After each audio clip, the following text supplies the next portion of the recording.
Ma fille est morte il y a 5 ans dans une étrange accident de voiture. Depuis, j'envoie 50 000 € chaque année à son veuf pour qu'il s'occupe de mon petit-fils. Ce matin, à table, mon petit Louis de 12 ans s'est penché vers moi et a murmuré. Papy, arrête d'envoyer de l'argent à papa. Suis-le plutôt ce soir au casino, tu ne vas pas le croire. Ce que j'ai vu là-bas m'a glacé le sang. Avant de continuer, abonne-toi à la chaîne et écris en commentaire quelle heure il est dans ta région en ce moment. Le croissant s'est brisé entre mes doigts au moment exact où Louis a murmuré ces mots à mon oreille. Papy, arrête d'envoyer de l'argent à papa. Suis-le plutôt au casino ce soir. Tu ne vas pas en croire tes yeux. J'ai reposé ma tasse de café. Ma main tremblait légèrement, pas de surprise, mais de rage contenue. Devant moi, sur la table de ma salle à manger qui donnait sur le quai Saint-Antoine, mon petit-fils de 12 ans me fixait avec des yeux bien trop sérieux pour son âge. Des yeux qui avaient vu des choses qu'un enfant ne devrait jamais voir. Louis, qu'est-ce que tu racontes? Il a jeté un coup d'œil vers la porte du salon, s'assurant que personne n'écoutait. Personne, évidemment. Nous étions seuls ce samedi matin du 15 mars 2025. Son père, Damian, l'avait déposé chez moi pour le week-end avec sa nonchalance habituelle. Occupe-toi du gamin, beau-père. J'ai des trucs à régler. Des trucs à régler, délicieux euphémisme. Papy, Louis a baissé encore plus la voix. Papa, ne dépense pas ton argent pour moi. Jamais. Mon cartable est déchiré depuis septembre. Mes baskets, regarde. Il a tendu sa jambe. Les Nike que je lui avais offertes pour Noël, il y a 2 Noëls en fait, bâillaient au niveau de la semelle. Le tissu était usé, presque troué. 50 000 €. Je transférais 50 000 € chaque année à Damien Vial depuis 5 ans. Pour l'éducation de Louis, pour ses vêtements, pour sa nourriture. Pour lui offrir la vie que ma fille Lisa aurait voulu qu'il ait. Ma fille, morte il y a 5 ans dans un accident de voiture sur la 6. Une nuit pluvieuse, une collision frontale. Le rapport de police avait conclu à un dérapage incontrôlé de l'autre véhicule. 50 000 € par an, j'ai répété, plus pour moi-même que pour Louis. Où va cet argent, mon grand? Louis a haussé les épaules, ce geste de résignation que font les enfants qui ont dû grandir trop vite. Au casino Le Pharaon, rue de la République, papa y va tous les soirs, il joue au poker, et il n'est jamais seul. Ma mâchoire s'est contractée. 40 ans de carrière comme notaire à Lyon m'avaient appris à lire les non-dits, à détecter les mensonges par omission. Louis ne mentait pas.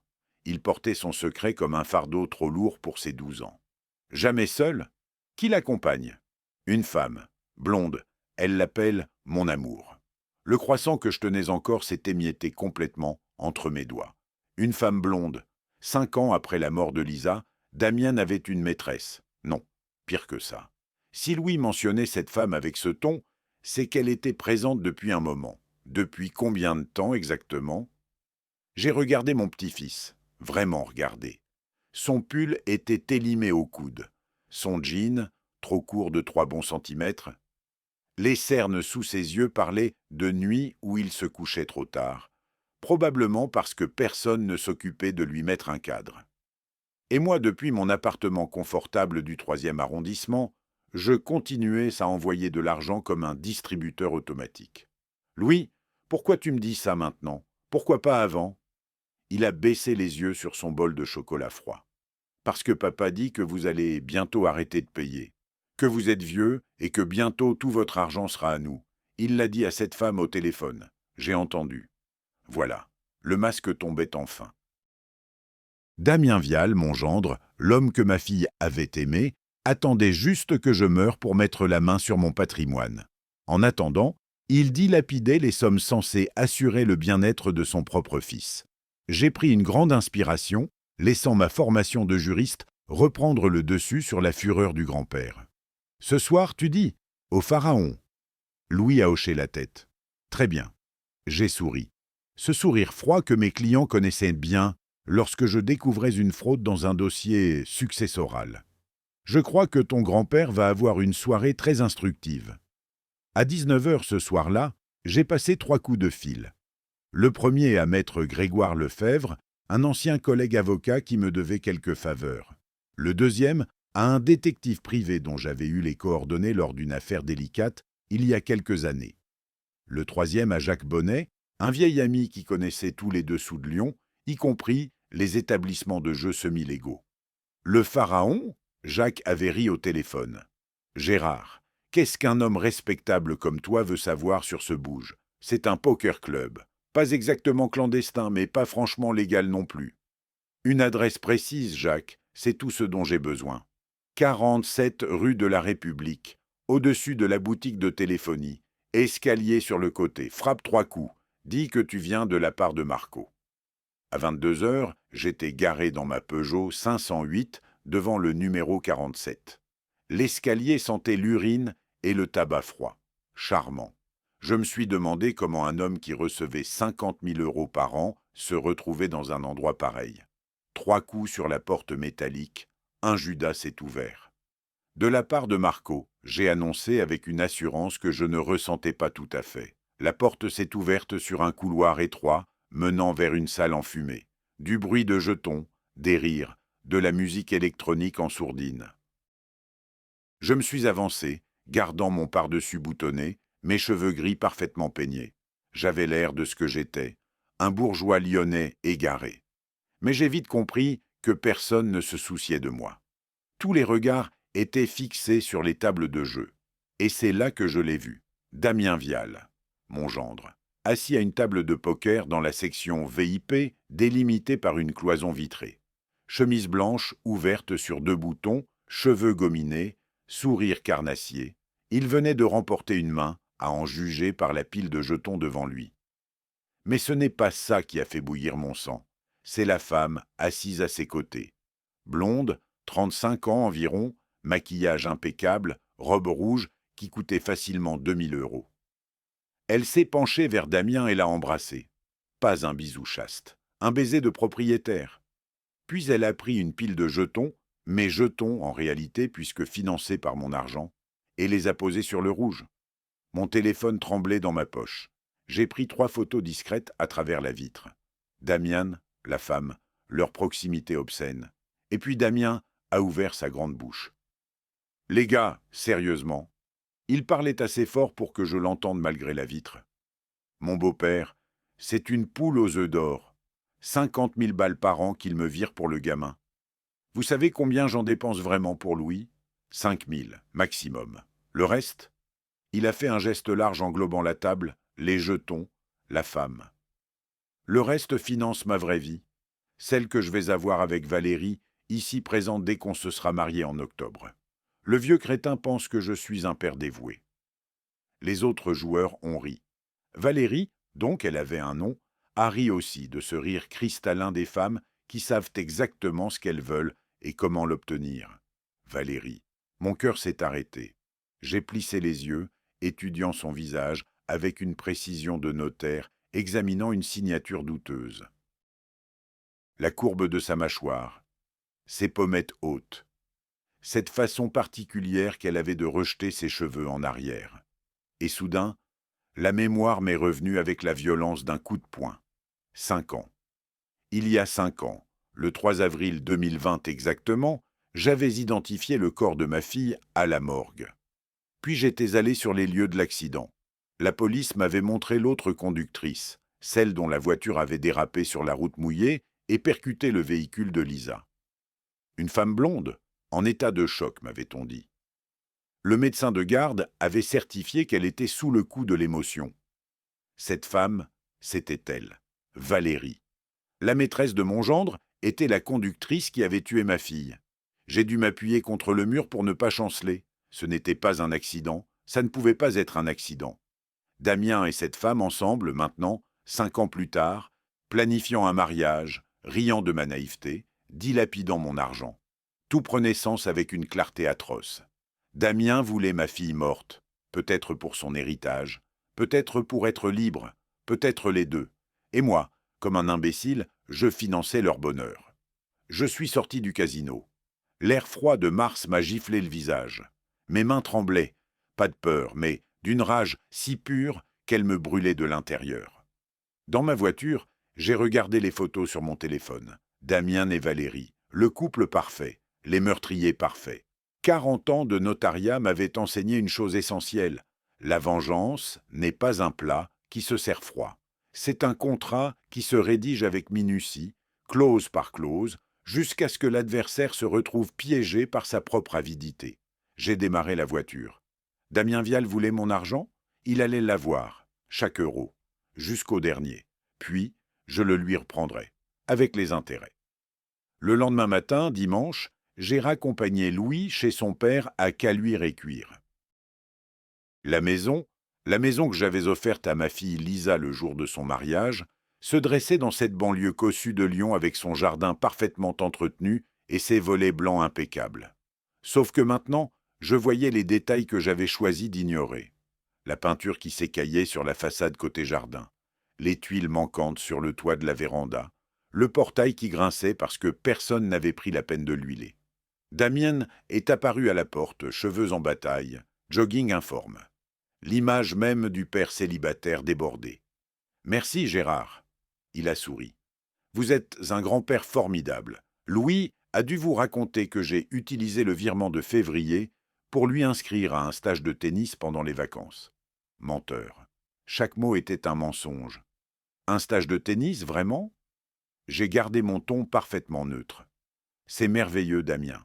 Louis est chanceux de vous avoir. » Louis m'a jeté un regard. Ce regard d'enfant qui se demande pourquoi les adultes font semblant. J'ai posé ma main sur son épaule et serré doucement. « Patience », disait ma pression. « Patience. » En rentrant chez moi, les souvenirs sont venus. Lisa, ma petite fille, pas si petite que ça en réalité, elle avait 32 ans le jour de sa mort. Mais pour moi, elle resterait toujours cette gamine de 8 ans qui débarquait dans mon bureau de notaire le mercredi après-midi, s'installait dans le grand fauteuil en cuir et faisait semblant de lire mes dossiers. « Papa, tu sais que je serai notaire moi aussi ?» Elle déclarait ça avec la certitude absolue des enfants qui pensent que l'avenir est une simple question de volonté. « Notaire ?» J'avais souri. « C'est un métier sérieux, ma chérie. »« Je suis sérieuse. Je vais étudier le droit, comme toi. Je vais avoir un grand bureau, comme toi. Et je vais aider les gens, comme toi. » Elle n'était jamais devenue notaire. À 25 ans, elle avait rencontré Damien Vial lors d'un salon professionnel. Lui, commercial dans une entreprise d'équipements industriels. Beau parleur, charmeur, le genre d'homme qui sait exactement quoi dire pour séduire. Moi, je n'avais jamais aimé Damien. Pas un seul instant. Mais Lisa l'aimait, et un père ne peut pas choisir qui sa fille aime. Alors j'avais souri pendant leur mariage. J'avais fait un discours touchant. J'avais dansé avec la mariée. Et j'avais offert à ma fille la maison de Caluire et Cuire. Sauf que, prudent notaire que j'étais, j'avais structuré la donation différemment. Je me souvenais parfaitement de la conversation avec Lisa dans mon bureau, 3 semaines avant le mariage. « Papa, je ne comprends pas. Usufruit, nue propriété, pourquoi on ne fait pas juste une donation simple ?» Lisa, j'avais posé mes lunettes sur le bureau. Je t'offre cette maison parce que je t'aime. Mais je suis notaire depuis 33 ans.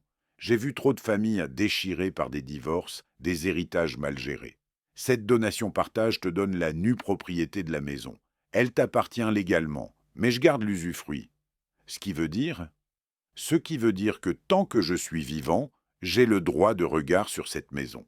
Si un jour tu voulais la vendre, tu aurais besoin de mon accord. Si un jour il y avait un problème avec Damien, il n'y aura pas de problème avec Damien.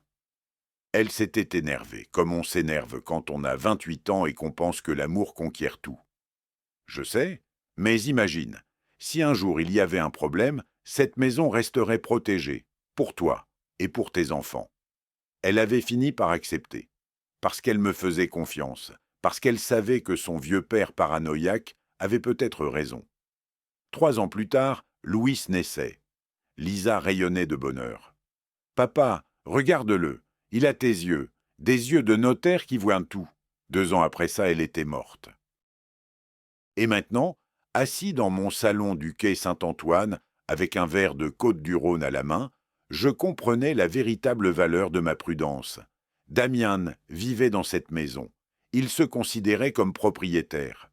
Mais juridiquement, Louis détenait la nue propriété depuis la mort de sa mère. Et moi, Gérard Latour, je conservais l'usufruit, ce qui signifiait que Damien Vial squattait une maison qui ne lui appartenait pas. Mon téléphone a vibré. Un message de Laurent Girard, le détective privé. Monsieur Latour, je peux vous rencontrer mardi 18 mars à 14 heures. J'ai des informations préliminaires sur le sujet que vous m'avez évoqué. Le sujet. Damien et Valérie, leurs finances, leurs relations, tout ce que je devais savoir pour construire mon dossier. J'ai répondu 14 heures, mon appartement. Puis, j'ai appelé Maître Lefebvre. Grégoire, c'est Gérard. J'aurais besoin de tes lumières sur un dossier délicat. Gérard, sa voix était chaleureuse. Un dossier délicat? Toi? Je croyais que tu avais pris ta retraite pour collectionner les grands crus et jouer au bridge. Disons que la retraite s'avère moins paisible que prévu. Je voudrais qu'on revoie ensemble les implications juridiques d'un usufruit viager que j'ai conservé sur une donation faite à ma fille il y a 7 ans. Silence à l'autre bout du fil. Grégoire comprenait vite. Ta fille est décédée il y a 5 ans, Gérard. L'usufruit est donc toujours actif et la nue propriété a dû revenir à Louis. Exactement. Et le père de Louis vit dans cette maison en pensant qu'elle lui appartient. Exactement. Un petit rire. Oh, Gérard, qu'a fait ce pauvre garçon pour mériter ton attention professionnelle? Pauvre garçon. Si seulement Grégoire savait. Il a oublié une règle fondamentale. J'ai répondu calmement. Ne jamais sous-estimer un notaire, surtout quand ce notaire est aussi grand-père. Cette nuit-là, je n'ai pas dormi. J'ai relu tous les documents. La donation-partage de 2018, l'acte de décès de Lisa en 2020, le certificat de naissance de Louis, les virements bancaires que j'effectuais religieusement chaque année à Damien. 250 000 € en 5 ans, une fortune. Et qu'avait reçu Louis en échange? Des baskets trouées et un cartable déchiré. Mais ce n'était pas l'argent qui me révoltait. L'argent, je pouvais le récupérer. C'était autre chose. C'était le visage de Valérie au casino, son rire, sa proximité avec Damien. C'était sa présence sur les lieux de l'accident, il y a 5 ans. J'ai ouvert mon ordinateur et recherché les archives du Progrès, le journal local. 3 avril 2020. Accident mortel sur la 6. Une femme de 30 ans, Valérie Dubois, domiciliée à Lyon, a percuté de plein fouet le véhicule de Lisa Vial-Latour sur l'autoroute A6 vers 22 heures. Madame Dubois, indemne, a déclaré avoir perdu le contrôle de son véhicule sur la chaussée glissante. Les analyses toxicologiques se sont révélées négatives. Le procureur a classé l'affaire sans suite, concluant à un accident de la circulation. Valérie Dubois. J'ai tapé son nom dans tous les moteurs de recherche que je connaissais. Profil LinkedIn, responsable marketing dans une agence de communication. Profil Facebook, photos de voyage, de restaurants, de soirées, une vie dorée. Et dans les photos anciennes, celles datant de 2019, j'ai trouvé ce que je cherchais. Une photo de groupe lors d'un événement professionnel. Au fond, presque floue, mais reconnaissable, Damien Vial. 1 an avant la mort de Lisa. Ils se connaissaient déjà. Ma main s'est refermée sur la souris avec une force qui a fait craquer le plastique. Ce n'était pas un accident, ce n'avait jamais été un accident. Damien voulait se débarrasser de ma fille, peut-être pour Valérie, peut-être pour l'héritage qu'il pensait récupérer, peut-être les deux, et Valérie avait exécuté le plan, un meurtre déguisé en accident de la route, parfait dans sa simplicité, indétectable. Sauf qu'ils avaient fait une erreur, une seule, mais fatale. Ils avaient sous-estimé le vieux notaire. J'ai fermé l'ordinateur. Dehors, l'aube pointait sur la Saône. Les premiers joggeurs apparaissaient sur les quais. Lyon se réveillait, indifférente au drame qui se jouait dans l'ombre. Mais moi, j'étais parfaitement éveillé. Damien Vial pensait que j'étais un distributeur automatique. Valérie Dubois pensait qu'elle avait commis le crime parfait. Tous les deux pensaient organiser un mariage somptueux financé par ma générosité aveugle. Ils allaient découvrir ce que 40 ans de droit français m'avaient appris. La justice n'est pas une question de force. C'est une question de patience, de précision et de timing. J'avais la patience, j'avais la précision. Et maintenant, grâce à Louis, j'avais le timing. Damien voulait un mariage, il en aurait un mémorable. Valérie voulait une nouvelle vie, elle en aurait une, derrière les barreaux. Et Louis aurait enfin ce que ma fille aurait voulu pour lui. Justice, protection, amour. J'ai levé mon verre de vin vers la photo de Lisa sur le manteau de la cheminée. Ma chérie, j'ai murmuré. Ton vieux père va s'occuper de tout, comme j'aurais dû le faire il y a 5 ans. Le vin avait un goût de serment, et les serments, chez les notaires, sont sacrés. Le mardi 18 mars à 14 heures précises, Laurent Girard a sonné à ma porte. Détective privé depuis 15 ans, ancien policier reconverti, Laurent avait cette allure discrète qui fait les bons enquêteurs. Cheveux courts, poivre et sel, costume gris sans éclat, regard attentif. Le genre d'homme qu'on oublie 5 minutes après l'avoir croisé dans la rue. Parfait pour son métier. Monsieur Latour. Il m'a serré la main fermement avant d'entrer dans mon salon. Je lui ai servi un café, un vrai, pas ces capsules industrielles, et nous nous sommes installés face à face. Il a sorti un dossier de sa mallette, noir, épais, organisé avec des intercalaires de couleurs. J'ai commencé par les bases, a-t-il expliqué en ouvrant le dossier. Damien Vial, 38 ans, commercial chez Équipements Industriels, Rhône-Alpes.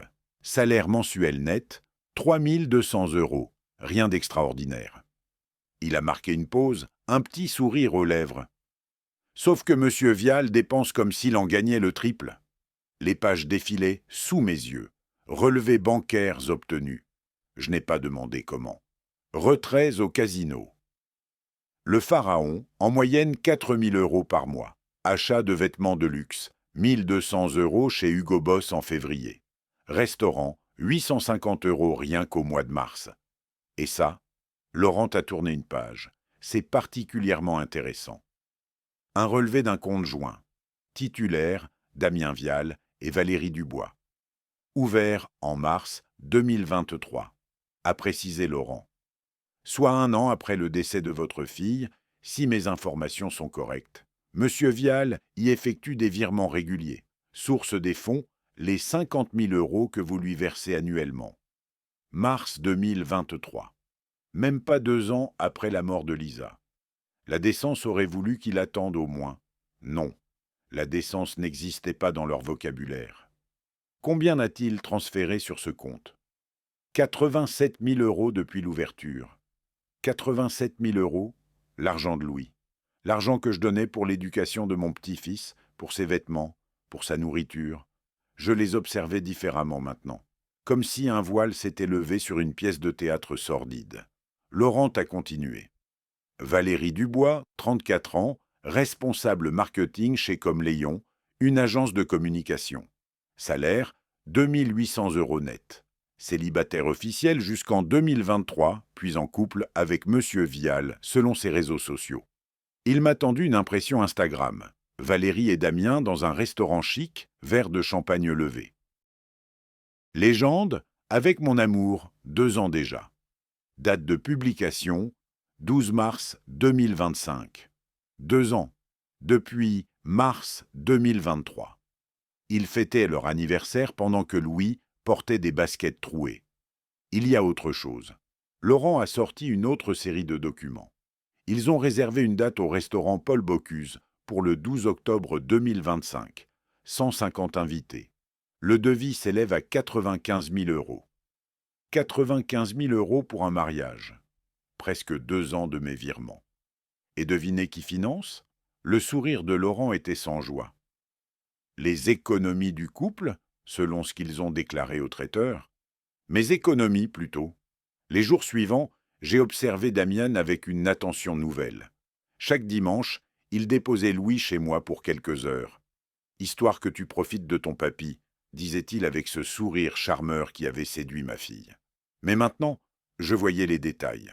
Sa montre Omega Seamaster au poignet, 4 800 € d'après mes recherches. Ses chaussures italiennes, 650 € la paire. Son parfum Creed Aventus qui laissait un sillage dans mon entrée, 320 € les 100 millilitres. Pendant ce temps, Louis arrivait avec un blouson trop petit qui datait de 2 hivers en arrière. « Papy, Louis m'avait demandé un dimanche de fin mars. Papa dit qu'on va bientôt déménager dans un plus grand appartement. C'est vrai? Ah oui, où ça?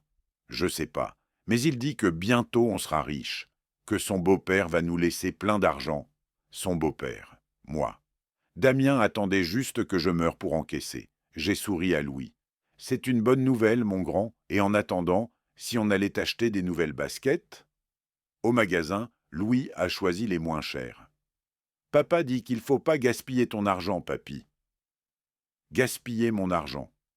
Délicieux venant d'un homme qui claquait 4000 € par mois au casino. Mi-avril, Laurent m'a apporté une nouvelle série de photos. Damien et Valérie à une bijouterie sur la place Bellecour. Ils regardaient des alliances. Dans une autre photo, Valérie essayait une bague de fiançailles. Le vendeur souriait, servile.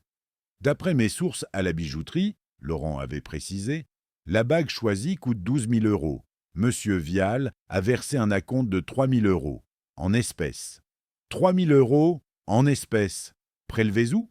Pas besoin d'être devin. Mais ce qui me fascinait le plus, c'était leur arrogance, leur certitude absolue que personne ne les arrêterait. Ils se pavanaient à Lyon comme un couple modèle, publication Instagram de leur sortie, check-in dans des restaurants, photos de week-end à Annecy, à Chamonix, à Paris, tout financé par l'argent d'un enfant de 12 ans.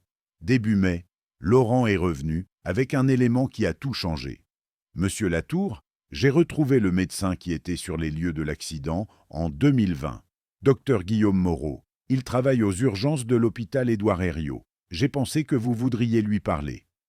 Docteur Moreau a accepté de me rencontrer dans un café près de l'hôpital. 55 ans, cheveux grisonnants, regard fatigué de quelqu'un qui a vu trop de drames. Je me souviens de cette nuit, il a dit après que je me sois présenté comme le père de la victime. 3 avril 2020. Il pleuvait des cordes. J'étais de garde. Que pouvez-vous me dire sur l'autre conductrice? Valérie Dubois? Il a bu une gorgée de son café, les yeux dans le vague. Quelque chose m'a dérangé cette nuit-là. Elle était trop calme, vous comprenez? Après un accident mortel, les gens sont en état de choc. Ils tremblent, ils pleurent, ils vomissent parfois. C'est normal. C'est humain. Et elle était parfaitement contrôlée, comme une actrice qui joue un rôle. Elle disait les bonnes choses. Mon Dieu, c'est terrible, je ne comprends pas ce qui s'est passé. Mais ses yeux étaient froids, calculateurs. Vous l'avez signalé? J'ai mentionné mes doutes aux policiers sur place, mais les analyses étaient négatives. Pas d'alcool, pas de drogue. La route était glissante. Les marques de freinage correspondaient à un dérapage. Le procureur a classé l'affaire. Et puis, vous savez comment c'est. Un médecin qui a un pressentiment, ça ne pèse pas lourd face aux preuves techniques. Sauf que maintenant, j'avais d'autres pièces du puzzle. La relation entre Damien et Valérie qui datait d'avant l'accident, leur mariage planifié, leur compte joint, leur vie dorée. Docteur Moreau, j'ai posé ma main sur la table. Si je vous disais que cette femme est aujourd'hui en couple avec le mari de ma fille? Son visage s'est durci. Alors je dirais que mon pressentiment était justifié. Je suis rentré chez moi ce soir-là, avec la certitude glaciale que ma fille avait été assassinée. Pas dans une ruelle sombre, pas avec une arme, mais sur une autoroute pluvieuse par une femme qui savait exactement ce qu'elle faisait. Observer ne suffisait plus. Il fallait agir, mais pas n'importe comment. Pas avec rage ou précipitation, avec méthode, avec précision, avec toute la rigueur que mon métier m'avait enseignée. J'ai ouvert un nouveau dossier, classeur noir, intercalaire de couleurs. Onglet rouge, preuve financière. Onglet bleu, témoignage. Onglet vert, document juridique. Damien et Valérie pensaient avoir gagné. Ils comptaient les jours jusqu'à leur mariage fastueux, jusqu'à ma mort qui leur apporterait la fortune qu'ils convoitaient. Ils allaient découvrir qu'un notaire retraité a beaucoup de temps libre et que ce temps, je comptais bien l'utiliser pour les détruire. Légalement, méthodiquement, définitivement. Début juin, j'ai convoqué maître Grégoire Lefebvre à mon appartement. Pas dans son cabinet d'avocat, trop officiel, pas dans un café, trop public. Chez moi, dans le salon où nous avions partagé tant de discussions professionnelles au fil des années, Grégoire est arrivé à 9 heures précises, mallette à la main, costume 3 pièces impeccable malgré la chaleur de juin qui commençait à s'installer sur Lyon. À 65 ans, il avait cette élégance naturelle des avocats de la vieille école. Gérard, il m'a serré la main chaleureusement. Ton message était intrigant. Une question de succession, tu as dit ? Assieds-toi, Grégoire. Je crois que tu vas trouver ça stimulant. J'ai étalé tous mes documents sur la table basse. Le dossier de Laurent, les relevés bancaires, les photos du casino, les captures d'écran Instagram, l'article du Progrès sur l'accident de 2020, les notes de mon entretien avec le docteur Moreau. Grégoire a chaussé ses lunettes et a commencé à lire. Son visage est passé de la curiosité à l'incrédulité, puis à une colère froide que je reconnaissais bien. Lui aussi avait une fille. Il comprenait. Mon Dieu, Gérard, ce n'est pas une affaire de succession, c'est un meurtre, j'ai terminé. Ou du moins, je le crois. Mais je n'ai pas encore de preuves formelles. Ce que j'ai, en revanche, c'est la certitude que Damien Vial dilapide l'argent destiné à mon petit-fils et prépare un avenir doré avec la femme qui a tué ma fille.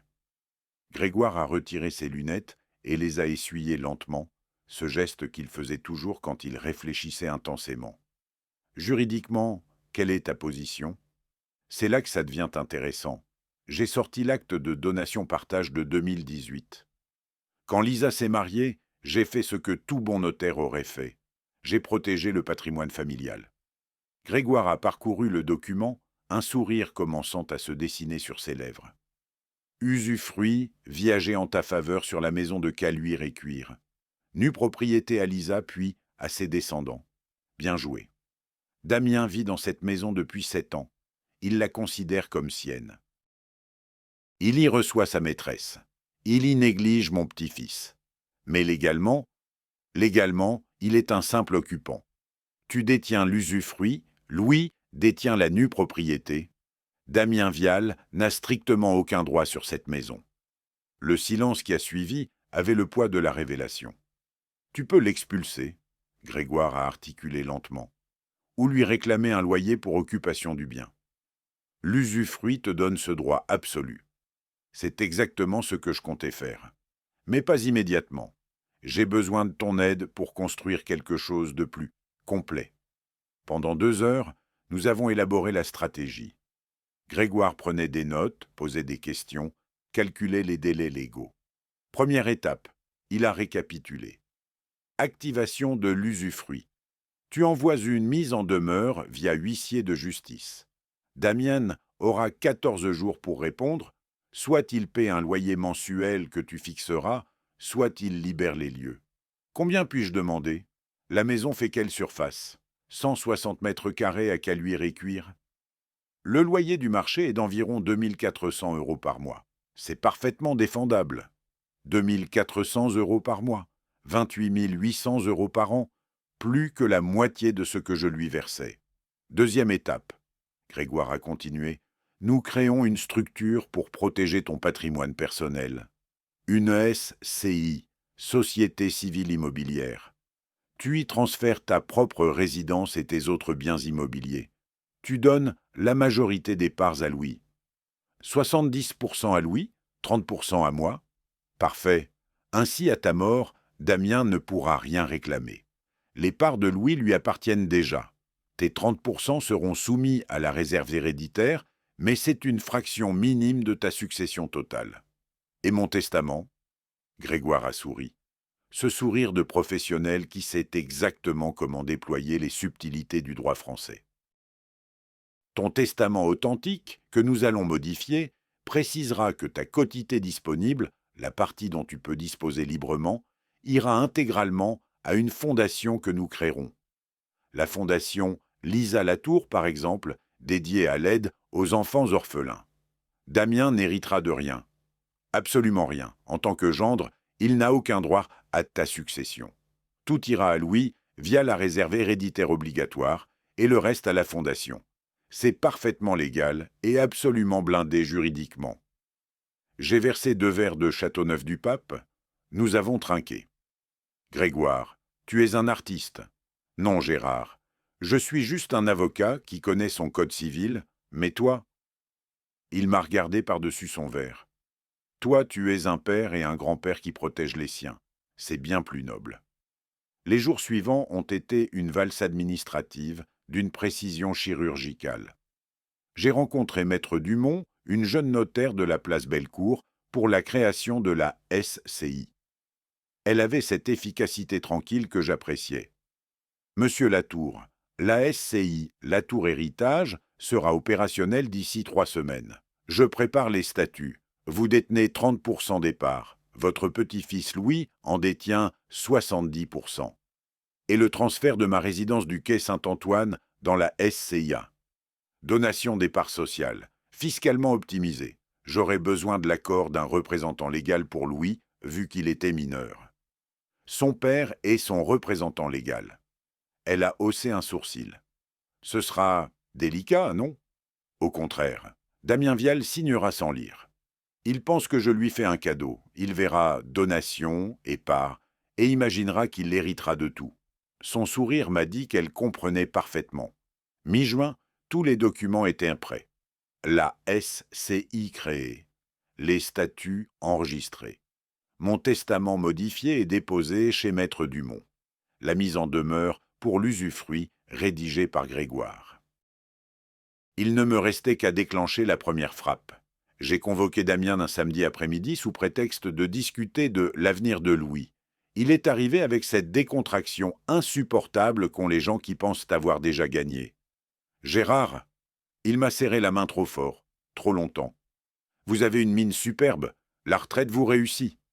Assieds-toi, Damien, j'ai quelques papiers à te faire signer.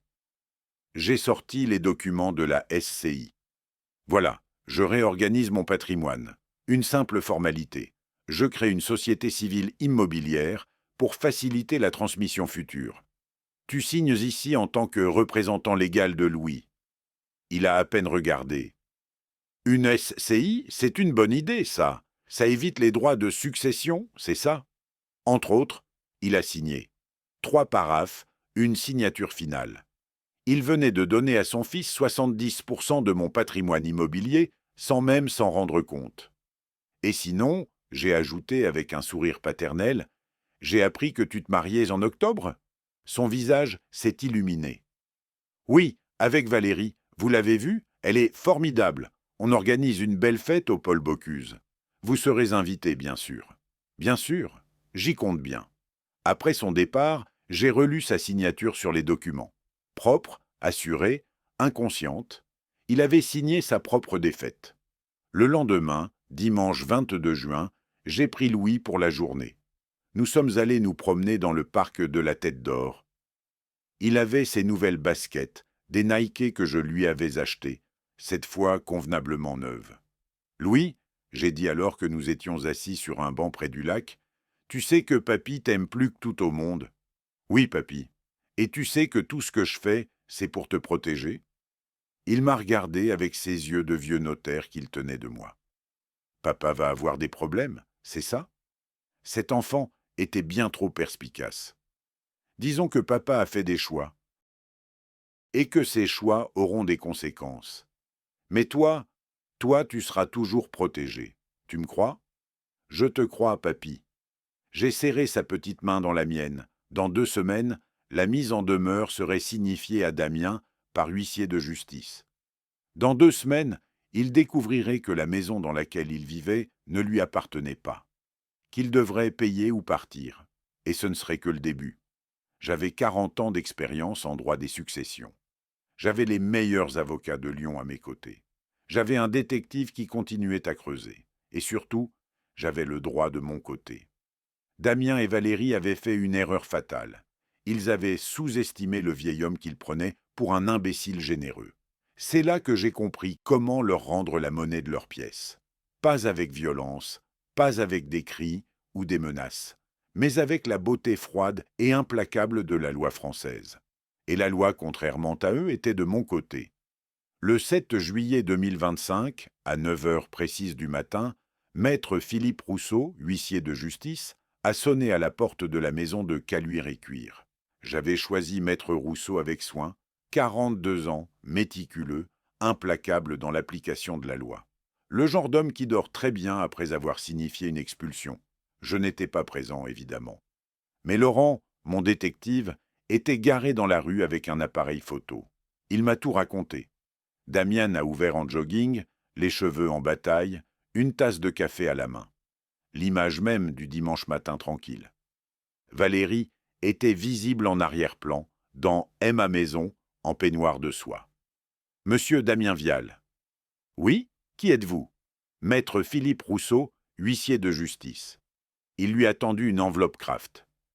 Mise en demeure concernant l'occupation du bien 6 au 17 avenue des Tilleuls, Caluire-et-Cuire. Veuillez signer l'accusé de réception. D'après Laurent, le visage de Damien est passé de la confusion à l'inquiétude en l'espace de 3 secondes. Il a signé, main tremblante, et l'huissier est reparti avec cette efficacité neutre qui rend les huissiers si redoutables. Damien a déchiré l'enveloppe immédiatement. Laurent m'a envoyé une photo prise au téléobjectif. On y voyait Damien figé sur le pas de sa porte, le document à la main, le visage livide. Valérie était apparue derrière lui, interrogative. J'aurais payé cher pour entendre leur conversation à ce moment précis. À 10h30, mon téléphone a sonné. Numéro de Damien. J'ai laissé sonner 4 fois avant de décrocher. Il faut savoir faire attendre. Gérard. Sa voix était aiguë, tendue. Qu'est-ce que c'est que cette histoire ? Un huissier vient de me remettre une mise en demeure. Bonjour Damien. De quoi parles-tu ? Cette lettre, elle dit que la maison ne m'appartient pas, que vous avez un usufruit viager, que je dois payer 2400 € par mois ou... Ah oui, ça. J'ai pris le ton le plus détaché possible. C'est exact. La donation-partage que j'ai faite à Lisa en 2018 incluait une clause d'usufruit viager en ma faveur. Tu aurais dû lire les documents à l'époque. Mais c'est impossible, cette maison est à moi. Non, Damien. Ma voix s'est faite plus froide. Cette maison appartient à Louis. La nue propriété lui est revenue au décès de sa mère. Moi, je détiens l'usufruit, le droit d'usage et de contrôle. Toi, tu n'es qu'un occupant sans titre. Silence à l'autre bout. Un silence électrique. Vous ne pouvez pas faire ça. Si je peux, et je le fais. Le droit français est très clair sur ce point. Tu as 14 jours pour choisir. Soit tu me verses 2400 € par mois à titre de loyer, soit tu libères les lieux. 2400 €, il hurlait maintenant. Vous êtes malade ? Je n'ai pas cet argent. L'ironie m'a fait sourire. Pas cet argent. Lui qui claquait 4000 € par mois au casino. C'est le tarif du marché pour une maison de cette taille à Caluire-et-Cuire. Maître Rousseau t'a fourni 3 comparables dans sa mise en demeure. Tout est parfaitement documenté. Je vais contester ça. Je vais voir un avocat. Je t'y encourage vivement. Il te confirmera que tout est légal. L'acte de donation-partage a été enregistré chez Maître Bonhomme en mars 2018. 7 ans, Damien. Ça fait 7 ans que cet usufruit existe. Lisa n'aurait jamais accepté ça si elle avait compris. Là, il touchait un point sensible. J'ai dû contrôler ma voix pour ne pas laisser transparaître ma colère. Lisa a accepté en toute connaissance de cause. Elle me faisait confiance. Elle savait que je protégeais l'avenir de son fils. Ce que toi, manifestement, tu as omis de faire. Qu'est-ce que ça veut dire ? 14 jours, Damien. Lis bien la mise en demeure. J'ai raccroché. Laurent m'a tenu informé des développements. Damien a effectivement consulté un avocat. Maître Bertrand, un pénaliste médiocre qui fait surtout des divorces conflictuels. Le rendez-vous a duré 45 minutes. D'après mes sources, j'ai mes entrées dans le milieu juridique lyonnais. Maître Bertrand a été très clair. L'usufruit était inattaquable. Acte notarié, enregistré, parfaitement conforme au Code civil. Damien n'avait aucun recours. Les jours suivants ont été délicieux.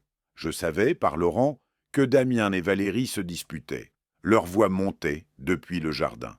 Les voisins commençaient à remarquer. À Caluire-et-Cuire, on apprécie le calme. Le 15 juillet, j'ai reçu un virement de 2400 €. Damienne avait choisi de payer. Bien, très bien même, mais ce n'était que le début. L'argent importait peu. Ce qui comptait, c'était le message. Je contrôlais sa vie maintenant. Chaque mois, il devrait me payer. Chaque mois, il se souviendrait que la maison où il vivait avec sa maîtresse, la femme qui avait tué ma fille, ne lui appartenait pas. Chaque mois, il devrait s'incliner. Le 20 juillet, Louis est venu passer le week-end chez moi. Il m'a regardé avec ses grands yeux sérieux. « Papa est très en colère contre toi. Je sais, mon grand. Il dit que tu es méchant, que tu nous voles notre maison. » J'ai posé ma main sur son épaule. « Louis, cette maison est à toi. Légalement, juridiquement, elle t'appartient. Moi, je la protège jusqu'à tes 18 ans. Ton père l'a oublié. Je le lui rappelle. C'est tout. Valérie dit que tu es un vieux fou. Valérie. Cette femme osait parler de moi dans Aime ma maison, devant mon petit-fils. Valérie n'a pas son mot à dire, Louis. C'est une invitée dans ta maison, une invitée qui devrait montrer plus de respect. Louis a hoché la tête, puis il a murmuré quelque chose qui m'a glacé le sang. Papa dit que quand tu seras mort, tout sera à lui, que la maison, l'argent, tout lui reviendra, et qu'on n'aura plus à s'inquiéter. Quand tu seras mort. Il attendait ma mort. Il la souhaitait, peut-être. J'ai souri à Louis, mais mon sang bouillait. Ton papa se trompe, mon chéri. J'ai pris mes dispositions. Quand je ne serai plus là, dans très longtemps, j'espère, tout ira à toi. Rien qu'à toi. La loi française protège les enfants. Toujours. Ce soir-là, j'ai ouvert une bouteille de Châteauneuf du Pape 2015. Un excellent millésime. Lisa l'aurait apprécié. J'ai levé mon verre vers sa photo. Ma chérie, ton vieil père commence à rendre justice. Ce n'est que le début. Le premier coup avait été porté. Damien saignait financièrement. Valérie voyait son futur mari diminué, humilié, contraint de payer un loyer pour sa propre maison. Mais j'avais d'autres coups en réserve. Et le meilleur restait à venir. Fin août. Lyon cuisait sous un soleil implacable. Les gens parlaient déjà des vacances de septembre, fuyant la canicule. Moi, je préparais une toute autre sorte de chaleur. Le 2 septembre 2025, à 14 heures précises, j'ai reçu une visite que je n'attendais pas vraiment, mais que j'espérais secrètement. On a sonné à ma porte. J'ai regardé par l'œilleton. Un homme d'une quarantaine d'années, costaud, visage carré, expression agressive mal dissimulée sous une tentative de sourire. Je ne le connaissais pas, mais quelque chose dans sa mâchoire, dans son regard, m'a rappelé Damien. J'ai ouvert. « Monsieur Latour ?» Il me tendait une main que je n'ai pas prise. « Oui ? Kevin Vial, le frère de Damien. » Ah, le frère. J'avais entendu parler de lui, commercial aussi, dans une entreprise d'électroménager. Même arrogance que Damien, mais en version plus brutale, moins sophistiquée. « Que puis-je pour vous, monsieur Vial ? » « On peut parler ?» Il regardait derrière moi, essayant de voir dans mon appartement. « Nous parlons ?» Son sourire s'est durci. « Écoutez, je vais être direct. Ce que vous faites à mon frère, c'est dégueulasse. Lui réclamer un loyer pour la maison de sa femme. La maison de son fils, j'ai corrigé calmement. Nuance importante. Peu importe, Damien a un gamin à élever, des responsabilités. Et vous profitez d'une clause cachée dans un vieux contrat pour le saigner. Une clause parfaitement légale, enregistrée chez notaire, signée par ma fille en toute connaissance de cause. Kevin a fait un pas vers moi. Intimidation physique. Classique. Vous allez arrêter ce cirque. Vous allez renoncer à cet usufruit. Et vous allez faire en sorte que Damien hérite normalement quand vous... Il a cherché ses mots. Quand le moment viendra. Ou bien on va raconter à tout le monde quel grand-père vous êtes.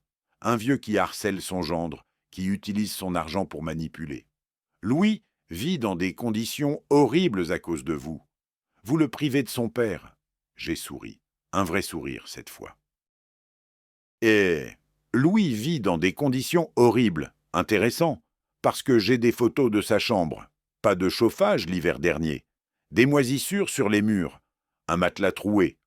Pendant que votre frère dépensait mes 50 000 € annuels au casino Le Pharaon, voulez-vous que je les montre à un juge? Kevin a pâli, pas beaucoup, mais j'ai vu. Comment? Vous pensiez que j'agissais sur un coup de tête? Ma voix était douce, presque gentille. Monsieur Vial, j'ai été notaire pendant 40 ans, je ne fais jamais rien sans preuve, sans documentation, sans être absolument certain d'avoir raison. Damien va vous traîner en justice. Excellent, j'attends ça avec impatience. Devant un juge, nous pourrons discuter de l'utilisation des fonds que je versais pour mon petit-fils. Nous pourrons aussi parler de Valérie Dubois. Vous la connaissez? Son visage s'est fermé. Sa fiancée. Et alors? Rien, simple curiosité. Vous savez comment ils se sont rencontrés? Qu'est-ce que ça peut vous faire? Parce que moi je sais. J'ai laissé le silence s'installer. Je sais beaucoup de choses, monsieur Vial. Kevin a reculé d'un pas. Il avait compris qu'il ne m'impressionnerait pas. Vous êtes un vieil homme amer, il a craché. Damien a raison. Vous ne supportez pas qu'il refasse sa vie. Refaire sa vie avec la femme qui a tué ma fille? Les mots sont sortis avant que je puisse les retenir. Oui, effectivement, je ne supporte pas très bien. Kevin est devenu écarlate. Vous délirez? Valérie n'a rien fait. C'était un accident. C'est ce que dit le rapport de police. Pour l'instant. Qu'est-ce que vous insinuez? 14 jours, monsieur Vial. C'est le délai qu'avait Damien pour répondre à ma mise en demeure. Il a choisi de payer. Maintenant, vous avez 10 secondes pour quitter mon palier avant que j'appelle la police pour intrusion. Il est parti en claquant la porte de l'immeuble. J'ai attendu qu'il soit dans la rue, puis j'ai appelé Laurent. Notre ami vient de recevoir de la visite musclée. Le frère? Je sais, Laurent a ri. Je l'ai vu arriver. Il n'avait pas l'air content en repartant. Parfait. Ça veut dire que Damien panique. Tiens-moi au courant de leurs mouvements. Justement, patron, vous voulez une bonne nouvelle? Toujours. Damien vient de prendre rendez-vous avec un avocat spécialisé en droit des successions. Maître Fontaine, cabinet sur la presqu'île. Rendez-vous demain à 15 heures. Fontaine? Je connaissais ce nom. Bon avocat. Cher. Il va attaquer l'usufruit? Probablement. Il veut aussi contester votre influence sur Lisa lors de la signature de l'acte. Je me suis installé dans mon fauteuil. Laisse-le faire, qu'il dépense son argent en honoraires d'avocat. Maître Fontaine va lui expliquer très exactement ce que Maître Bertrand lui a déjà dit. Il n'a aucune chance. Ce soir-là, Damien m'a envoyé un SMS, le premier depuis la mise en demeure. On doit parler, face à face. J'ai répondu, mon appartement, samedi 6 septembre, 10 heures, seul. Le samedi matin, il est arrivé exactement à l'heure. Costume gris, chemise blanche, cravate. Il voulait avoir l'air sérieux, professionnel. Mais ses yeux étaient cernés. Les commissures de ses lèvres tiraient vers le bas. Gérard. Il a commencé en s'asseyant sans invitation. Il faut qu'on trouve un arrangement. Je t'écoute. Cet usufruit, je comprends que vous ayez voulu protéger Lisa à l'époque, mais elle n'est plus là. Louis est mon fils. Je m'occupe de lui. Vous devez renoncer à ce droit. Pourquoi le ferais-je? Il a serré les mâchoires. Parce que vous me mettez dans une situation impossible. 2400 € par mois, c'est énorme. Je ne peux pas tenir à ce rythme. Tu gagnes 3200 € par mois. Reste 1800 cents, largement suffisant pour vivre. J'ai des crédits, des charges. Le casino Le Pharaon aussi compte comme une charge? Son visage s'est décomposé, littéralement décomposé. Le teint a viré au gris blanc, la bouche s'est ouverte puis refermée, les yeux se sont écarquillés. Comment? Damienne, j'ai pris le ton patient qu'on utilise avec les enfants, obtus. Je sais tout. Le casino, les 4000 € par mois en moyenne que tu y perds. Le compte joint avec Valérie, les 87 000 € que tu as transférés dessus depuis 2023. Le mariage au Paul Bocuse, prévu pour le 12 octobre. Il était pétrifié, totalement figé. Seule sa pomme d'Adam bougeait, montant et descendant convulsivement. Je peux expliquer. Oh, j'adorerais t'entendre expliquer comment tu as dépensé 250 000 € censés servir à l'éducation de ton fils, pendant que Louis portait des baskets trouées. Vas-y, explique. Ses mains tremblaient, maintenant. Il les a cachées sous la table. Vous m'espionnez? Je protège mon petit-fils. Nuance, encore une fois. Louis va bien, je m'occupe de lui. J'ai sorti mon téléphone et lui ai montré une photo. Sa chambre, les murs moisis, le matelas défoncé. C'est ça, s'occuper de lui? Damien a détourné les yeux. J'allais refaire sa chambre. Avec quel argent? Celui du mariage à 95 000 euros? Sa voix s'est brisée. Vous n'avez pas le droit? Si, j'ai le droit, j'ai tous les droits. Usufruit viager, Damien. Ça veut dire que tant que je respire, tu paies ou tu dégages. Et quand je mourrai, dans très longtemps, je l'espère, tout ira à Louis. Toi, j'ai souri. Toi, tu auras ta réserve héréditaire. Exactement ce que la loi t'accorde, pas un euro de plus. Vous êtes en train de détruire ma vie? Non, je protège celle de mon petit-fils, celle que tu aurais dû protéger. Il s'est levé brusquement, renversant presque sa chaise. Ce n'est pas fini. Oh, je sais. Il est parti en claquant la porte. J'ai regardé par la fenêtre. En bas, dans la rue, il s'est arrêté sur le trottoir. J'ai vu ses épaules s'affaisser. Puis, il a sorti son téléphone et appelé quelqu'un. Valérie, probablement. La conversation a duré 5 minutes. Même de mon 4e étage, je voyais qu'il gesticulait, furieux, désespéré. Parfait.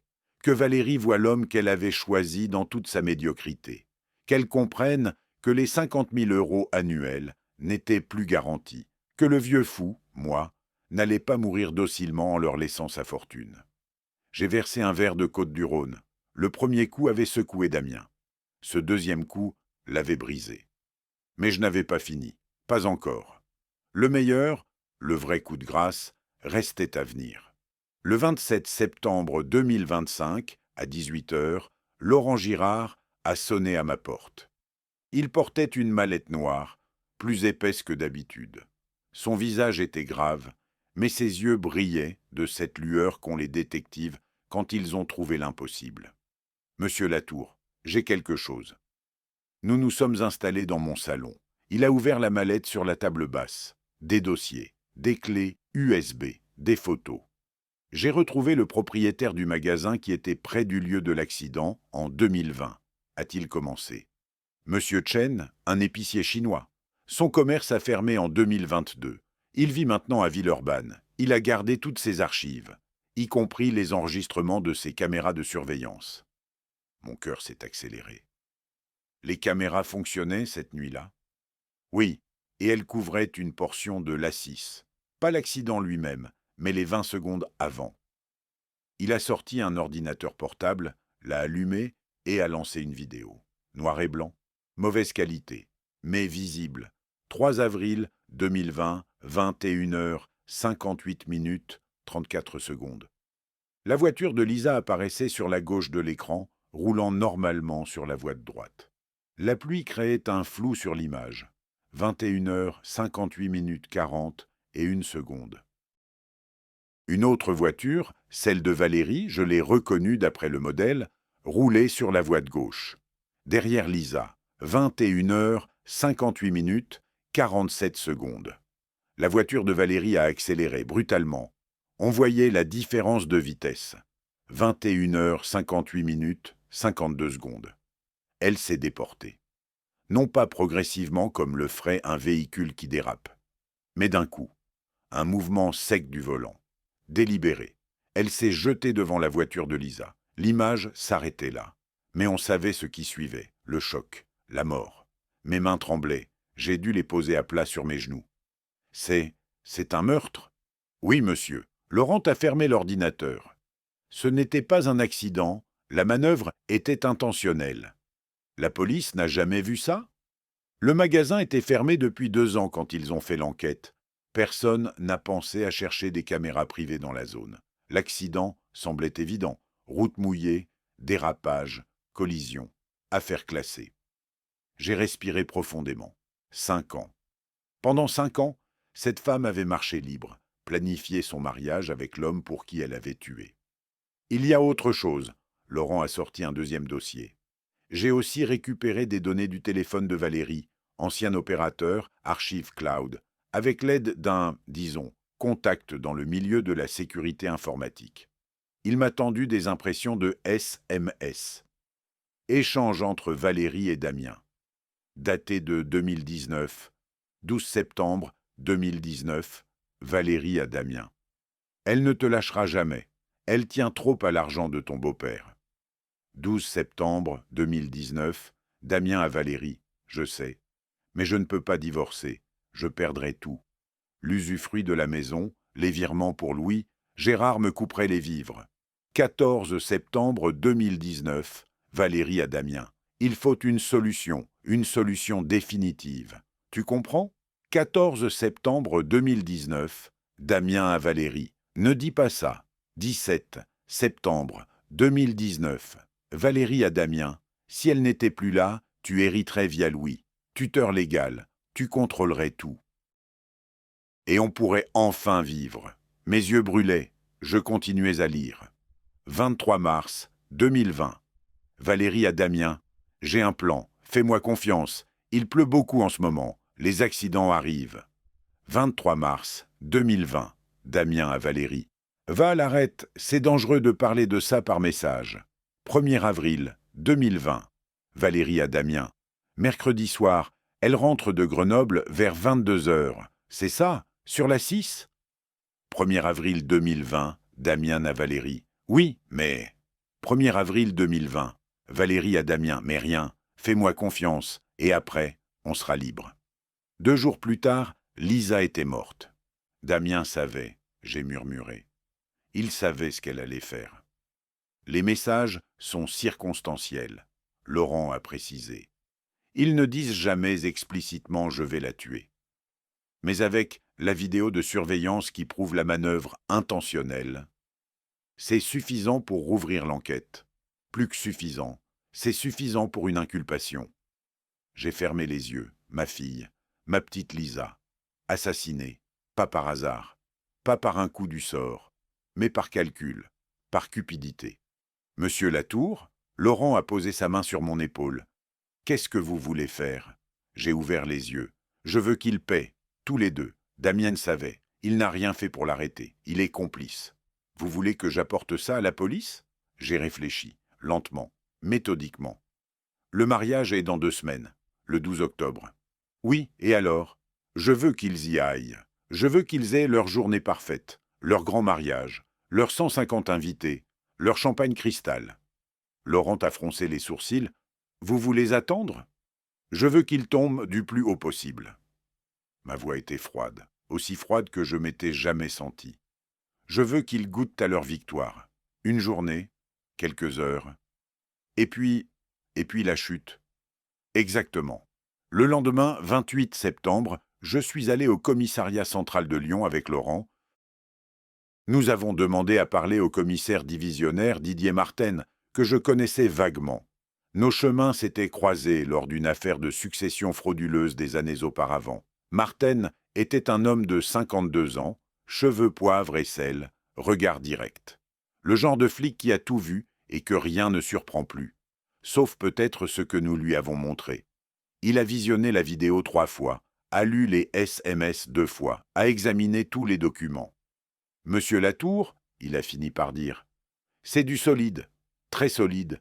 Pourquoi vous ne nous avez pas apporté ça plus tôt? Parce que je ne l'avais pas plus tôt. Mon détective vient de le trouver. On va rouvrir l'enquête immédiatement. Convoquer Valérie Dubois et Damien Vial pour interrogatoire. Probable mise en examen pour meurtre avec préméditation et complicité de meurtre. Commissaire, j'ai levé la main. Je voudrais vous demander quelque chose. Je vous écoute. Attendez le 12 octobre pour les arrêter. Il a haussé un sourcil. Le 12 octobre? Pourquoi cette date? C'est le jour de leur mariage. Au restaurant Paul Bocuse, 150 invités. Marten a compris immédiatement. Un sourire très léger est apparu sur ses lèvres. Vous voulez une arrestation publique. Je veux qu'ils se souviennent de ce moment pour le reste de leur vie. Je veux que tous leurs invités sachent. Je veux que leur humiliation soit totale. Monsieur Latour, il a secoué la tête, mais son sourire s'élargissait. Normalement, je dirais non, Mais vu ce qu'ils ont fait à votre fille, donnez-moi les détails du mariage. » Nous avons parlé pendant 1 heure. Marten a pris des notes, a posé des questions, a élaboré un plan. 2 policiers en civil, il a décidé. Ils assisteront au mariage comme invités. Au moment opportun, disons pendant les toasts, ils procéderont à l'arrestation. Discret, mais ferme. Parfait. Et vous, monsieur Latour, vous serez présent? Oh oui, j'ai souri. Je ne raterai ça pour rien au monde. En sortant du commissariat, j'ai appelé maître Lefebvre. Grégoire, il faut qu'on se voie. Demain, j'ai du nouveau. Quel genre de nouveau? Le genre qui change tout. Le 29 septembre, dans le bureau de Grégoire, je lui ai montré les preuves. Son visage est passé de la curiosité au choc, puis à une rage froide que je partageais. Nom de... Il s'est arrêté, a respiré profondément. Gérard, c'est énorme. Ils vont être inculpés. Je sais. Le mariage n'aura jamais lieu, pas après l'arrestation. Le mariage aura lieu, j'ai corrigé, jusqu'au moment où il n'aura plus lieu. Il m'a regardé longuement. Tu es diabolique? Non, je suis un père qui obtient justice. Nous avons passé l'après-midi à finaliser les derniers détails légaux. Mon testament était bétonné. La SCI était enregistrée. L'usufruit était inattaquable. La quotité disponible, tout ce que je pouvais léguer librement, irait à la fondation Lisa Latour pour les orphelins que nous venions de créer. Damien n'hériterait de rien, absolument rien. Même en prison, Grégoire a précisé, il reste techniquement le père de Louis. Mais avec une condamnation pour complicité de meurtre, il perdra la garde. Certainement. Louis sera confié à un tuteur. Qui sera moi? Si tu fais la demande, oui. Le tribunal te l'accordera sans hésiter. J'ai souri. Pour la première fois depuis des mois, un vrai sourire. Louis vivrait avec moi. En sécurité. Aimé. Protégé. Comme Lisa l'aurait voulu. Le 2 octobre, une semaine avant le mariage, j'ai reçu une lettre recommandée. Expéditeur. Cabinet Fontaine et associés, avocat. Damien Nataquet. Enfin, j'ai ouvert l'enveloppe avec la même excitation qu'un enfant ouvrant un cadeau de Noël. Assignation devant le tribunal judiciaire de Lyon, requête en annulation de l'acte de donation-partage du 15 mars 2018. Motif, vice du consentement, abus de faiblesse, captation d'héritage. Captation d'héritage. Il m'accusait d'avoir manipulé ma propre fille pour voler son patrimoine. C'était tellement absurde que j'ai ri. Un vrai rire, sonore, libérateur. J'ai appelé Grégoire. Ils ont déposé leur requête. Je sais, j'ai reçu ma copie. C'est, comment dire, pathétique. Quelles sont nos chances? Gérard, tu as un certificat médical daté du 10 mars 2018 attestant de ta pleine capacité mentale. Tu as les minutes de la réunion chez le notaire où Lisa a signé, avec 3 témoins qui ont attesté qu'elle était parfaitement lucide et consentante. Tu as 7 ans de jurisprudence qui prouve que l'usufruit viager est parfaitement légal. Leur chance? 0. Quand est l'audience? Le 4 novembre, après le mariage. Il a marqué une pause. Après leur arrestation. Ils ne seront probablement pas là. Non. Mais leur avocat, si. Et il va devoir plaider devant un juge pour 2 clients inculpés de meurtre. Bon courage à lui. Le 5 octobre, une semaine avant le grand jour, Damien a tenté une nouvelle approche. Il est venu à mon appartement, sans prévenir, accompagné de Kevin et d'un 3e homme que je ne connaissais pas. Plus âgé, 70 ans peut-être, costume élégant, air autoritaire. Gérard, Damien a commencé, voix tremblante, mais déterminée. Voici mon père, Gilles Vial. Ah, le patriarche, je ne l'avais rencontré qu'une fois, au mariage de Lisa. Un homme d'affaires retraité, fortune confortable, égo surdimensionné. Monsieur Latour? Gilles Vial m'a tendu la main. Je ne l'ai pas prise. Je pense qu'on peut régler cette situation à l'amiable. Vraiment? Mon fils a fait des erreurs. Il parlait comme s'il récitait un discours préparé. Mais vous allez trop loin. Cette histoire d'usufruit, ces accusations sur l'argent de Louis, On peut trouver un arrangement. Quel genre d'arrangement? Vous renoncez à l'usufruit. Vous garantissez que Damien héritera normalement de votre succession. En échange, nous vous versons, disons, 100 000 euros, immédiatement. J'ai regardé les trois hommes. Damien, les yeux baissés. Kevin, l'air renfrogné. Gilles, confiant, certain que son argent résoudrait tout. Messieurs, j'ai dit calmement, je vais être très clair. Damien ne renoncera pas à un seul euro. Il héritera exactement ce que la loi lui donne. Rien. Louis héritera, pas son père. Soyez raisonnable, Gilles a élevé la voix.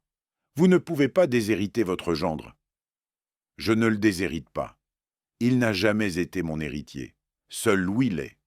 C'est de l'acharnement. Non, c'est de la protection. Votre fils a dilapidé 250 000 euros destinés à son enfant. Il a laissé mon petit-fils vivre dans des conditions déplorables. Et maintenant, vous venez me proposer de l'argent pour que je ferme les yeux. Gilles est devenu écarlate. Vous allez le regretter, vieux fou. On va vous traîner devant tous les tribunaux de France. On va prouver que vous êtes sénile, incapable. Essayez. J'ai un certificat médical datant d'1 semaine qui atteste de ma parfaite santé mentale. J'ai mes relevés bancaires qui prouvent ma gestion irréprochable de mes finances. J'ai 40 ans de carrière de notaire sans une seule plainte déontologique. Qu'avez-vous, vous? Kevin a fait un pas en avant menaçant. Écoute, le vieux. Sortez. Ma voix était glaciale. Sortez de chez moi avant que j'appelle la police. Ils sont partis. Mais en claquant la porte, Gilles a crié. Vous n'avez pas fini d'entendre parler de nous. J'ai attendu qu'ils soient dans l'escalier, puis j'ai appelé Laurent. Ils viennent de me rendre visite, le père de Damien. Tentative d'intimidation. J'ai vu, j'étais garé en bas. Vous voulez que je les suive? Non, laisse-les mijoter. Dans 1 semaine, tout sera fini. Le 8 octobre, 4 jours avant le mariage, Louis est venu me voir. Il avait l'air grave, troublé.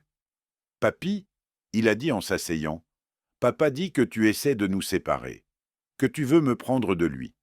Mon cœur s'est serré. Louis, qu'est-ce que ton père t'a dit exactement? Il dit que tu es méchant, que tu veux tout son argent, que si je viens vivre avec toi, je ne le verrai plus jamais. Ses yeux étaient remplis de larmes. C'est vrai? Je me suis agenouillé devant lui, prenant ses petites mains dans les miennes. Louis, écoute-moi bien. Ton papa a fait des choses très graves, des choses qui vont avoir des conséquences. Mais moi, tout ce que je veux, c'est te protéger, te donner une vraie maison, de vraies affaires, une vraie vie, comme ta maman aurait voulu. Mais papa, ton papa va devoir répondre de ses actes, devant la justice, tu comprends? Il a hoché la tête lentement. À cause de l'argent? À cause de beaucoup de choses. Je ne pouvais pas lui dire, pas encore, pas avant qu'il soit arrêté. Mais toi, tu ne seras jamais seul, je serai toujours là, toujours. Il s'est jeté dans mes bras. Je t'aime, papy. Je t'aime aussi, mon grand, plus que tout. Ce soir-là, j'ai reçu un appel du commissaire Martan. Monsieur Latour, tout est en place, 2 de mes meilleurs éléments seront au mariage. En civil, une femme et un homme, trentenaires, ils passeront pour un couple d'amis. Pendant les toasts, ils interviendront. Parfait. Vous êtes sûr de vouloir être là? Ça va être intense. Commissaire, je n'ai jamais été aussi sûr de quelque chose de toute ma vie. Alors à samedi. Le 11 octobre, la veille du mariage, j'ai fait quelque chose que je n'avais pas fait depuis 5 ans. Je suis allé au cimetière de Loyasse, sur les hauteurs de Lyon. La tombe de Lisa, marbre blanc, simple, élégante. Lisa Vial-Latour, 1988 à 2020. Fille aimée, mère dévouée. Je me suis agenouillé, posant ma main sur la pierre froide. « Et, ma chérie, j'ai murmuré, demain, justice sera rendue. Demain, ceux qui t'ont prise vont payer. Je sais que tu ne voudrais pas de vengeance. Tu étais trop bonne pour ça. Mais moi, je ne peux pas laisser passer ça. Ils ont tué ma fille. Ils ont volé la mère de mon petit-fils. Ils vont répondre de leurs actes. » Le vent soufflait doucement dans les cyprès. J'ai cru entendre sa voix. « Papa, protège Louis. C'est tout ce qui compte. Je te le promets, ma chérie, il sera en sécurité. aimé, heureux. Je suis rentré chez moi alors que le soleil se couchait sur la Saône. Demain, tout changerait. Demain, Damien et Valérie découvriraient que les vieux notaires ont la mémoire longue, les ressources profondes et la patience infinie. Demain, ils apprendraient ce que signifie vraiment le mot justice. J'ai ouvert une bouteille de Châteauneuf-du-Pape, la meilleure de ma cave. Le millésime 1998, année de naissance de Louis. Demain serait un jour mémorable. Pour eux, le pire de leur vie. Pour moi, le début d'un nouveau chapitre. Pour Louis, la promesse d'un avenir. J'ai levé mon verre vers la photo de Lisa. À demain, ma chérie. Justice sera faite. Et elle le serait. Oh oui, elle le serait. Le 12 octobre 2025, 14 heures. Le restaurant Paul Bocuse, à Collonges-au-Mont-d'Or, brillait sous le soleil d'automne. Temple de la gastronomie française, 3 étoiles Michelin, décor art déco somptueux. L'endroit parfait pour un mariage parfait. Ou pour une chute spectaculaire. Je suis arrivé en costume anthracite, cravate sobre, pochette blanche, l'image du beau-père distingué. Les invités affluaient, amis de Damien, collègues de Valérie, membres de la famille Vial. 150 personnes qui allaient assister au spectacle de leur vie. J'ai repéré les 2 policiers immédiatement, une femme brune, en robe cocktail émeraude, son compagnon, en costume bleu marine. Ils se fondaient parfaitement dans la foule. Trentenaires, souriants, verre de champagne à la main, personne ne les regardait 2 fois, sauf moi. Et nos regards se sont croisés brièvement, un hochement de tête imperceptible. Tout était prêt. La cérémonie civile avait eu lieu le matin à la mairie. Maintenant, place à la réception. La salle principale était décorée avec un goût exquis, rose blanche, nappe de lin, argenterie étincelante. Un orchestre jouait du jazz discret. Le champagne cristal coulait à flot. 95 000 € de réception, financés avec l'argent de Louis. Damien et Valérie ont fait leur entrée sous les applaudissements. Lui en smoking, elle dans une robe Véravang qui avait dû coûter 15 000 €.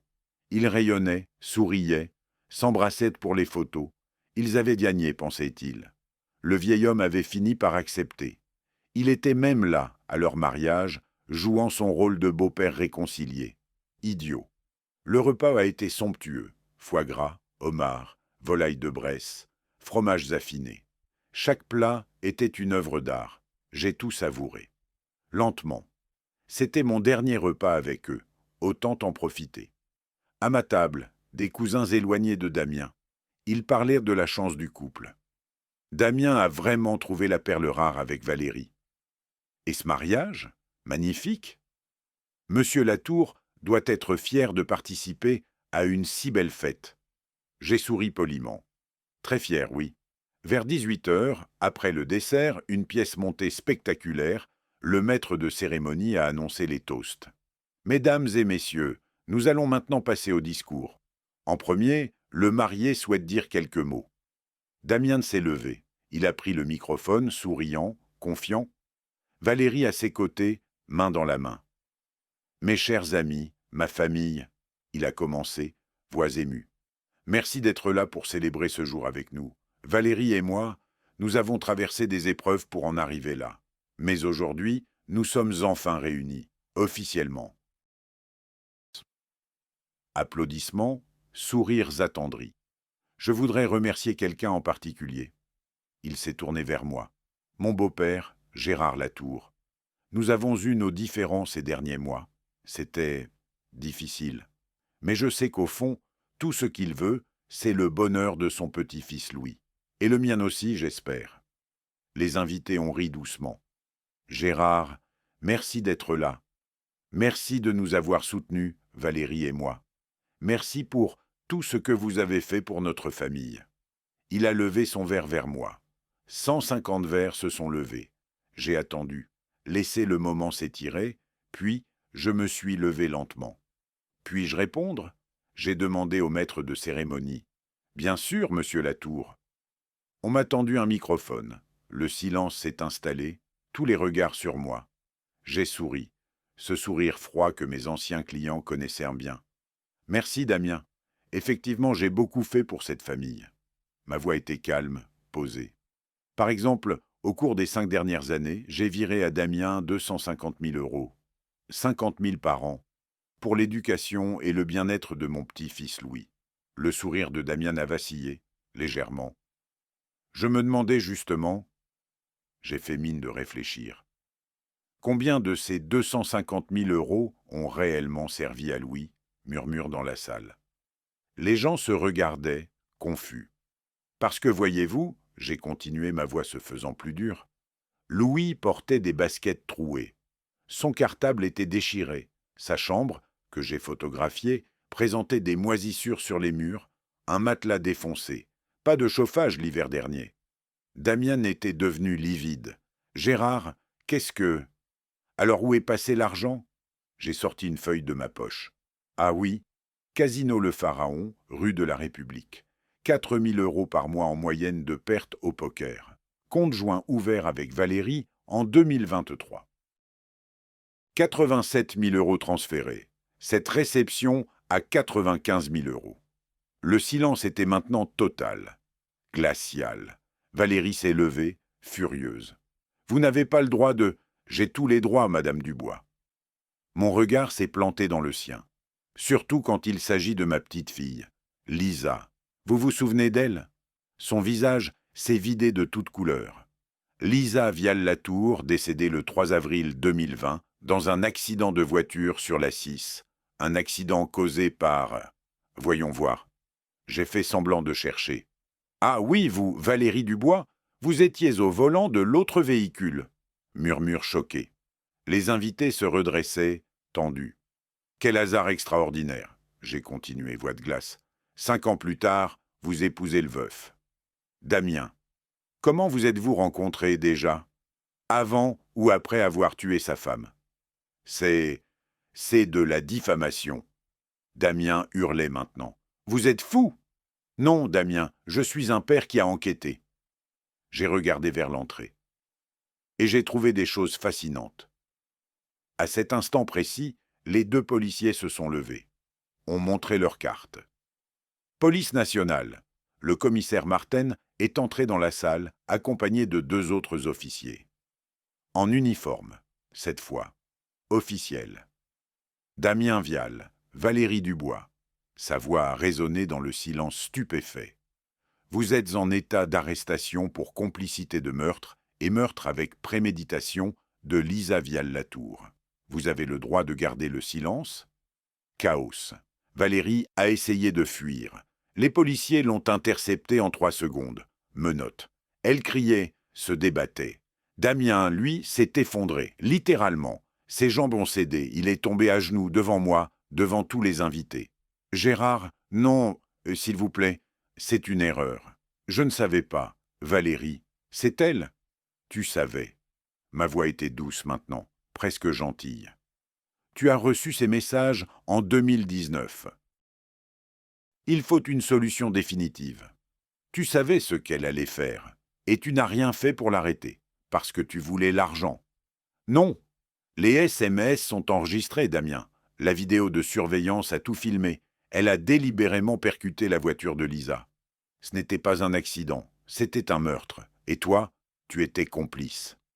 Il pleurait maintenant, pathétique, à genoux dans son smoking de mariage, devant 150 invités pétrifiés. Je vous en supplie, Louis, mon fils. Louis vivra avec moi. J'ai regardé les policiers emmener Valérie, hurlante, hors de la salle. Dans la maison de caluire et cuire que tu occupais illégalement, dont tu n'étais pas propriétaire, où tu le laissais vivre dans des conditions indignes. Je me suis penché vers lui, assez près pour que lui seul m'entende. Tu m'as traité de vieux crétin, de distributeur automatique. Tu as ri de ma naïveté avec ta maîtresse, la meurtrière de ma fille. Vous avez planifié votre belle vie sur son cadavre.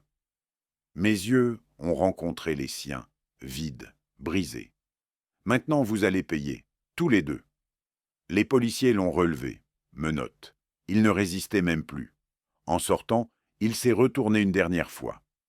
Gérard, au revoir Damien. Profite bien de ta lune de miel, en cellule. Novembre 2025. Un mois après le mariage, qui n'en fut jamais vraiment un, Damien et Valérie attendaient leur procès à la maison d'arrêt de Lyon-Corbas. L'instruction était en cours. L'épreuve, écrasante. La vidéo de surveillance. Les SMS. Le témoignage du docteur Moreau. Mon dossier complet sur leurs finances. Leur avocat, Maître Fontaine, qui devait regretter d'avoir accepté ce dossier, avait tenté quelques manœuvres. Demande de liberté conditionnelle, rejetée. Contestation des preuves, rejetée. Requête en nullité de la procédure, rejetée. Le procureur parlait de 20 ans de réclusion pour Valérie, 15 pour Damien comme complice. Moi, je n'allais plus au tribunal. Mon rôle était terminé, j'avais fourni les preuves. La justice française ferait le reste. Le 15 novembre, Kevin Vial, le frère de Damien, a tenté une dernière offensive. Il a déposé une plainte contre moi pour manipulation d'héritage et aliénation parentale concernant Louis. Son avocat était médiocre. Le mien était Grégoire Lefebvre. L'audience a duré exactement 23 minutes. Le juge a examiné mes certificats médicaux, mes relevés bancaires, l'acte de donation-partage de 2018, les témoignages de Maître Dumont, ma notaire, les photos de la chambre de Louis, puis il a regardé Kevin par-dessus ses lunettes. « Monsieur Vial, votre frère est inculpé de complicité de meurtre. Monsieur Latour a agi dans le strict respect de la loi française pour protéger son petit-fils. Votre plainte est non seulement infondée, elle est vexatoire. Demande rejetée.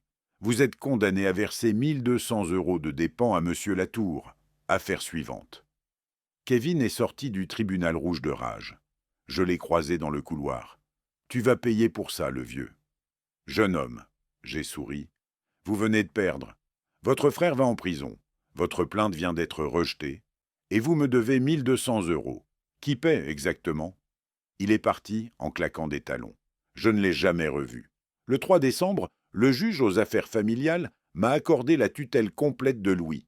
Décision motivée par l'incarcération du père et l'incapacité manifeste à assumer ses responsabilités parentales. Louis vivait officiellement avec moi au quai Saint-Antoine. Chambre refaite à neuf, meubles neufs, vêtements neufs. École privée Saint-Marc dans le 6e arrondissement. Professeur de tennis 2 fois par semaine. Pour la première fois depuis 5 ans, il souriait. Un soir de décembre, alors que nous dînions ensemble, blanquette de veau, sa préférée, il m'a regardé avec ses yeux sérieux. « Papy, papa a appelé de la prison. » J'ai posé ma fourchette. Qu'est-ce qu'il a dit? Qu'il était désolé, qu'il m'aimait, qu'il ne savait pas que Valérie... Il a baissé les yeux. Qu'il voulait mon pardon. Et toi, qu'est-ce que tu as répondu? Rien, j'ai raccroché. Il a relevé la tête. C'est mal. Je me suis levé, suis allé près de lui et posé ma main sur son épaule. Non, Louis, ce n'est pas mal. Ton père a fait des choix terribles. Un jour, peut-être, tu pourras lui pardonner. Mais ce n'est pas aujourd'hui, et ce n'est pas obligé. Toi, tu lui as pardonné?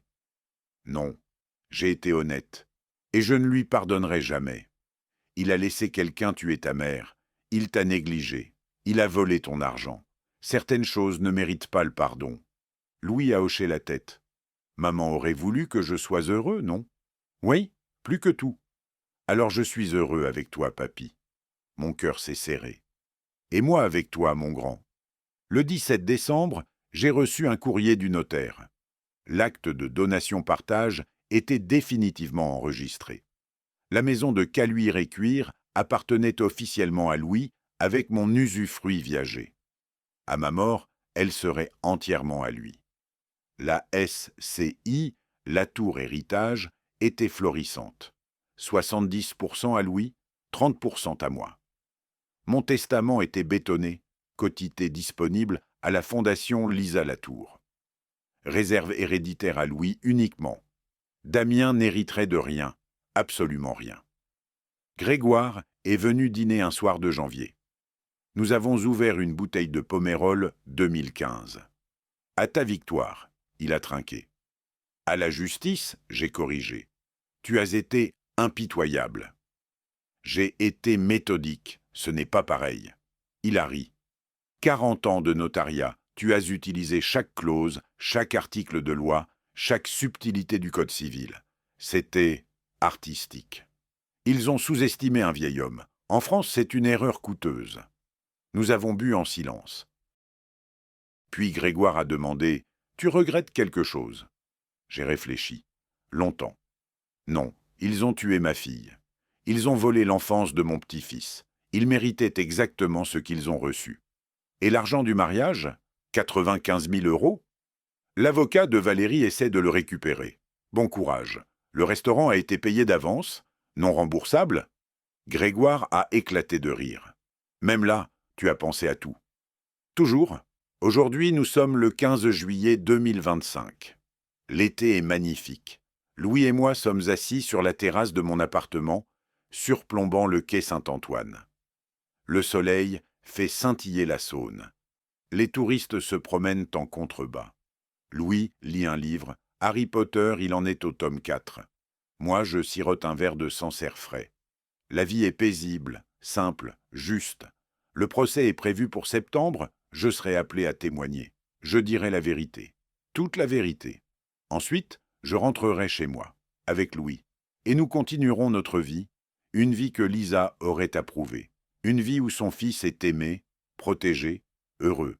Je lève mon verre vers le ciel, vers elle. Justice a été rendue, ma chérie. Louis est en sécurité. Tu peux être en paix. Louis lève les yeux de son livre. Tu parles à maman? Oui. Qu'est-ce qu'elle dit? Je souris. Elle dit qu'elle est fière de toi et qu'elle t'aime. Je l'aime aussi. Il retourne à sa lecture. Le vent souffle doucement. Une mouette passe au-dessus de la rivière. Lyon vit, indifférente aux drames humains. Damien et Valérie croupissent en prison, attendant leur jugement. Kevin a disparu de la circulation. La famille Vial ne me contacte plus. C'est très bien ainsi. Certains diraient que je suis allé trop loin. Ces gens-là n'ont jamais été trahis par leur propre sang, n'ont jamais vu leur enfant assassiné pour de l'argent. Je n'ai rien fait d'illégal, pas une seule fois. J'ai simplement utilisé ce que la République française met à la disposition de ses citoyens responsables. La loi, le droit, la justice, et j'ai gagné. Non par la force, non par la violence, mais par la patience, la méthode et la connaissance du système. 40 ans de notariat m'ont appris une chose. En France, la loi protège ceux qui savent s'en servir. Je regarde Louis, 12 ans, toute sa vie devant lui. Une vie que j'ai sauvée, une vie que sa mère aurait voulu pour lui. Ma mission est accomplie. Justice est rendue. La famille Latour survit, plus forte, plus soudée. Juste nous deux, le grand-père et son petit-fils, contre le monde entier si nécessaire. Mais nous avons gagné, et c'est tout ce qui compte. Si vous avez aimé cette histoire, n'hésitez pas à liker cette vidéo, vous abonner à la chaîne et partager vos impressions dans les commentaires. Pour écouter la prochaine histoire, cliquez sur la vignette à gauche. Merci de votre écoute.